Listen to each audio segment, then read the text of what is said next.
Hello, I'm Trent, aka O Trademark here, and this is episode 6 of the Noob to Pro series. Now, I want to talk to you guys about the transitionary period between basically once you've reached Max World and you start to grind some secondary resources, especially as you're sitting in Time Chamber, you're going to be getting a lot of fruits. And there's a transitionary period here where you don't quite have units that you want to incubate, but you're too weak to farm a significant amount of the upper raids. You're too weak to farm like the greater time trial. So you need some transition units that will be good enough damage for you to use to farm enough yen to find the rare fighters like the secrets or the mythics that you want to actually level up.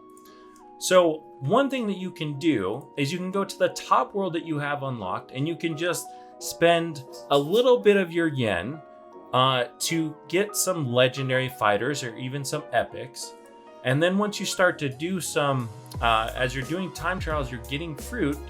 Basically, you're just going to use these guys and you're going to convert them after you max out their talents. So let me show you this. Here's a 271 Dr. Dolphin here, and if we look at his stats, they're kind of bad, right? Well, the base damage is great, 10 right here, but ult damage is only 1, attack speed's only a 3.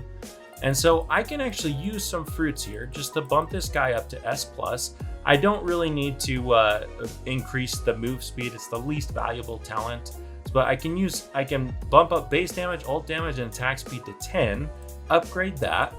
And then I can head over to the Shiny Machine, or Chimera, and I can actually use this unit. It's going to be a strong fighter. Now, it might not be as strong as some of my other fighters here, but we can actually convert this at a pretty high chance, depending on how many fruits you have. Maybe you only go around 20 to 25, but I would definitely recommend doing like over 20, like these fighters, especially the basic and the legendary fruits, are going to come in big amounts once you start sitting in the time chamber. Okay, I will actually show you guys in a separate video exactly how you can set up a tiny task in the time chamber to collect like over 500 fruits overnight. It's a really good method. It's the best that I've found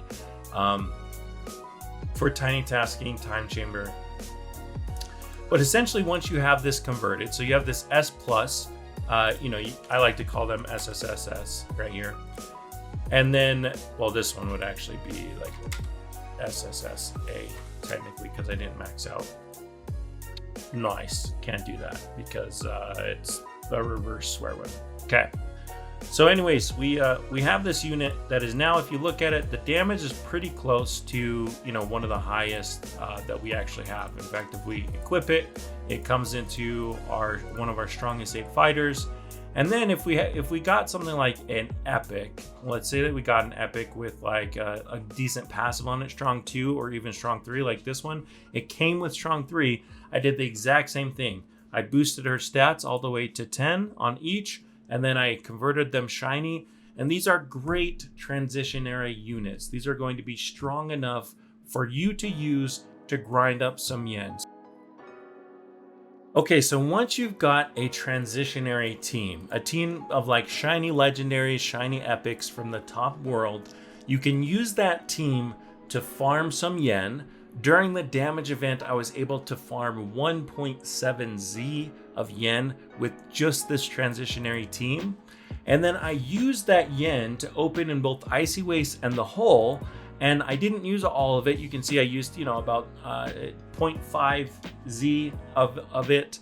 And I was able to get, with just that little, enough secrets to make a limit break secret from Icy Waste. So let's go ahead and type in, let's go to look at Icy Waste here. And we can see on my Prodigious Knights here. Now, one thing that you want to do is that basically I want to be fusing this unit up to max or up to a reasonable level prior to actually incubating this fighter. okay, prior to converting it and prior to actually incubating it. We're going to level it up just a bit. Since there's not going to be an XP event this weekend, I don't need to worry about waiting for the event. So we'll just go ahead and pop a regular XP boost, okay? We're gonna come in here, we're gonna fuse, and we're gonna select all and see how much we get. So we get up to 261 just with one full inventory of Orca. And it's gonna drain a lot of my yen to actually open an Orca. So I don't think, let's see, how much do we need?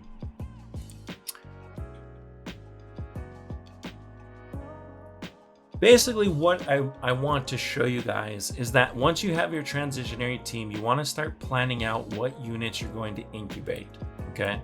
So I have this Amelia in the incubator, which is really the only unit so far that's been good enough for me to incubate or high enough level, but it's quite expensive to actually level up a fighter high enough for it to be worth incubating. And so if I can find where she's at here, I'll see how much time she has left. So she has a full day left. I think I did it for 7 days, so she'll come out at about 282. But I'm not even really long term. This unit is just for me to essentially either fuse into something else or use again as a transitionary unit. The first unit that I'm actually going to really want to like max level is going to be this Prodigious Knight, or perhaps an Abbey. So I did get enough Abbeys as well. As you can see, they didn't really come with any great passives on them. So maybe we can go see if we can roll the few shards that we have on these guys, see if we can get something worth a little bit better to actually solidify this. So let's go ahead and shard roll here. I'm not going to use any of my token rerolls. Okay, you do get quite a few token reroll tokens or passive reroll tokens in Time Chamber, but I'm not going to use those until all these fighters are limit broken. So for now, I'm just going to look for anything decent. And when I say decent, I'm basically saying like strong 2 or above. It really doesn't even have to be great. Like tac 2 I would even probably take. We're just looking for anything just to help us a little tiny bit.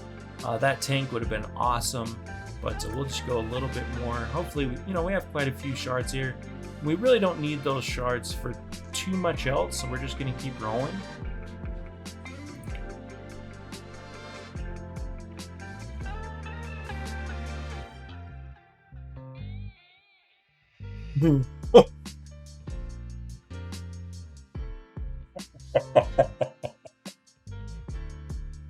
It was going so slow that I thought it was going to go back.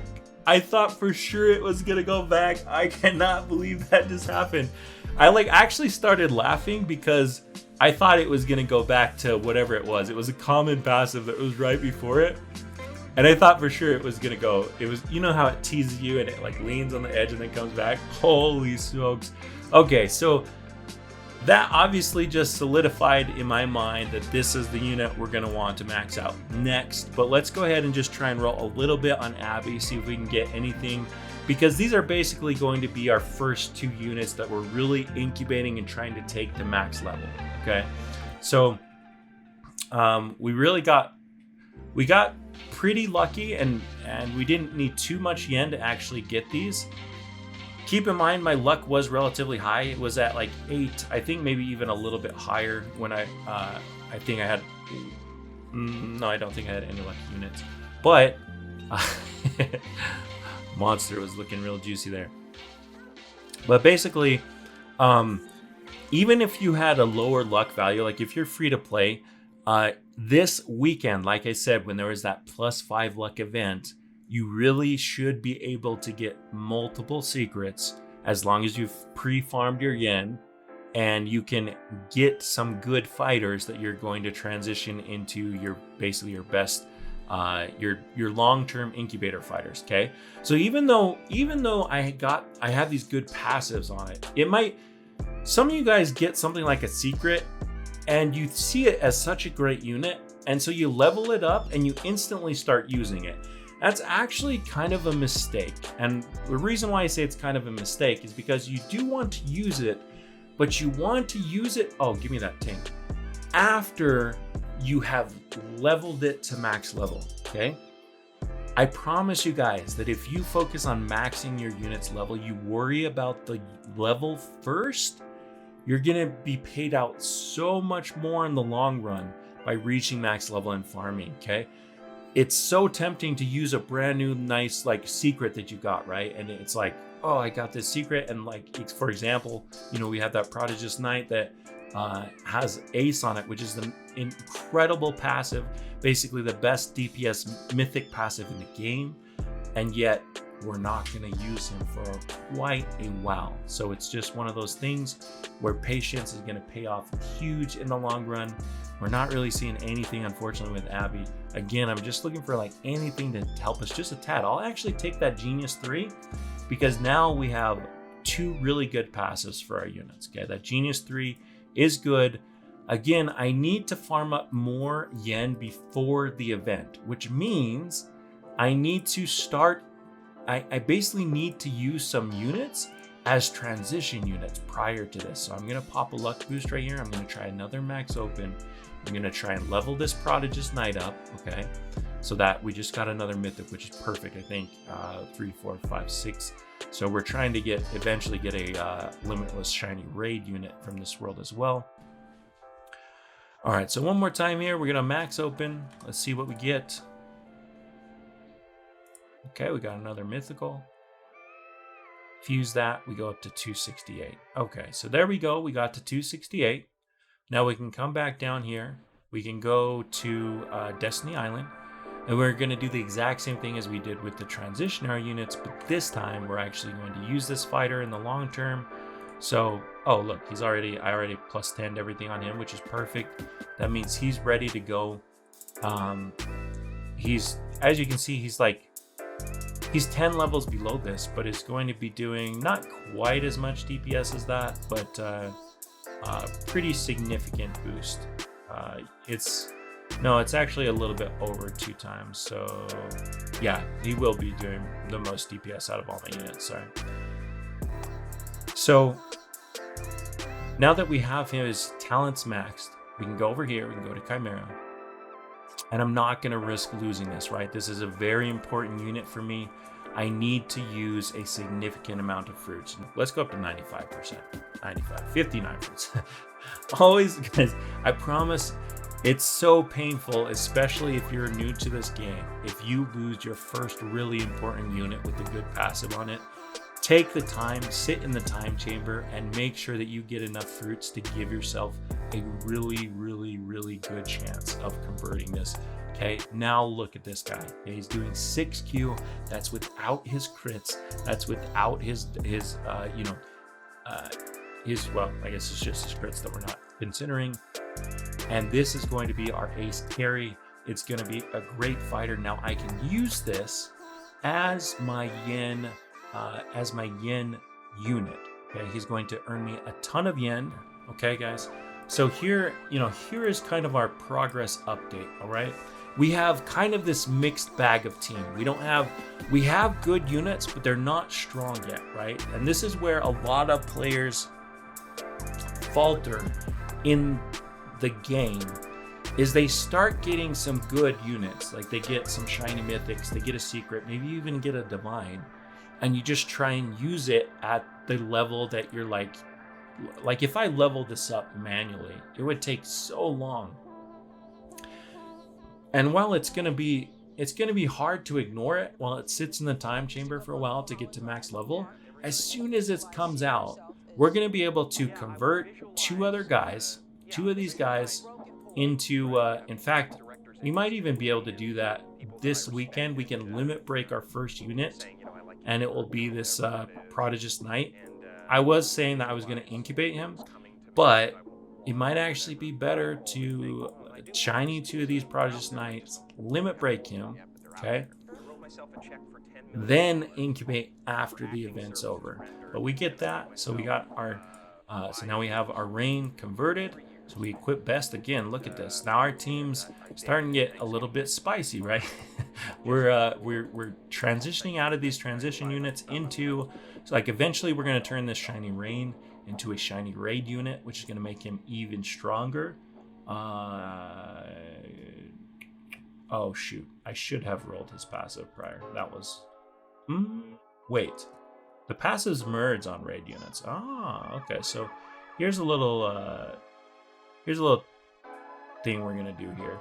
Just bear with me for a second. We're gonna take some of these reigns that we have, right?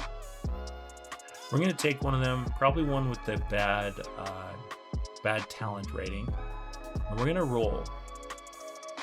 And what we're gonna try and do is get a decent passive that we can merge into that shiny raid unit. Kind of saved me from doing a bad. I would have made a mistake if this was limit break. It would have just cost me a lot of extra shards I didn't need to actually use. So we'll go ahead and roll here. Oh my goodness, are you?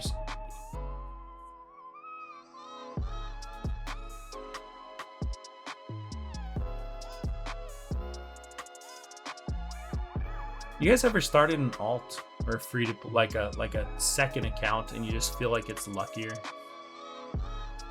Okay, so now that we have the blessing passive on a mythic that we're going to combine with this guy right here to a shiny raid unit, we need to convert some of these guys into shinies. So the first thing, we have to succeed this guy, right? It's got our blessing passive.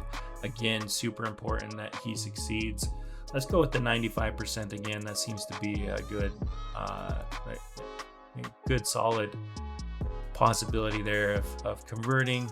We have the fruits, so we're not super worried about it. And even though it's probably overpaying, we could go a little bit lower. On some of these guys, maybe that's what we'll do. So instead of paying the 50, maybe we pay the 45 or something, do like a 90%. It's still a really safe call. 9 out of 10 times we're actually going to hit this.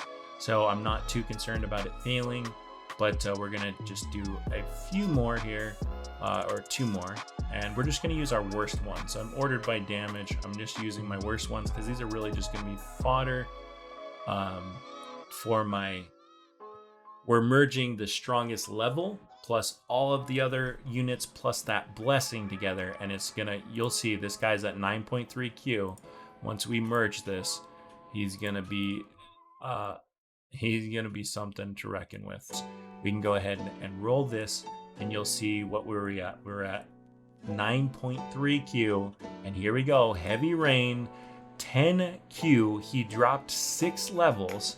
Okay, 9.3 to 10 Q, he dropped 6 levels. Now watch this. We go to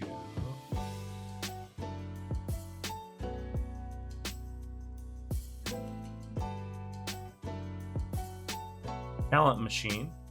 We bump up his stats again because I think these are averaged as well. Upgrade. Look at this guy, 12 Q right there, even losing 6 levels. Okay, so this is again going to be one of these fighters. Now, eventually we're going to even limit break him, and the limit breaks we don't really care. So what we're trying to do this weekend is basically this week prior to that event is, like I said, farm up enough yen. These 2 guys are going to help me farm so much more yen. Hopefully I'll be able to get up to like 2Z before the event, if not even more, but that's the goal, is to use. Now we're starting to see our team forming, right? We have plans to eventually limit break this, limit break this. We have plans to eventually limit break this. And these guys are not really going to help us a lot. They're going to help us a lot right now, but then they're not going to help us really at all this weekend. They're just going to they're either going to limit break or go chill in the incubators, and it's going to be a while before we actually are utilizing these fighters on our team. Okay, so the last thing that we're actually going to do is we're going to go test how strong our Noob to Pro team is looking, right? It's coming along. It's not doing bad, but we want to test and get a good idea. Let's make sure that send all, everything's on. Okay. So basically, if you want your best test, you're gonna look for your strongest unit, which is probably one of these 2 guys, and I'm just gonna I don't think I'm even gonna ult cancel here. I'm just gonna start it, and I might have started that a little bit late. Ideally, you want to start your timer right before the ults go off. We can ult. I guess they have close enough cycles that we can ult cancel on them. Ult canceling is not nearly as efficient as it once was, but it is still it can be worth it if a lot of your damage is coming from like the same two sources, right? Which is how mine is the majority of my damage is coming from my ace and my heavy rain unit. So whoops, I forgot to cancel there. And all ult canceling is, if you guys aren't familiar with it, is basically when their ult goes off, it starts an animation and you have to wait for that animation to finish before you start attacking again.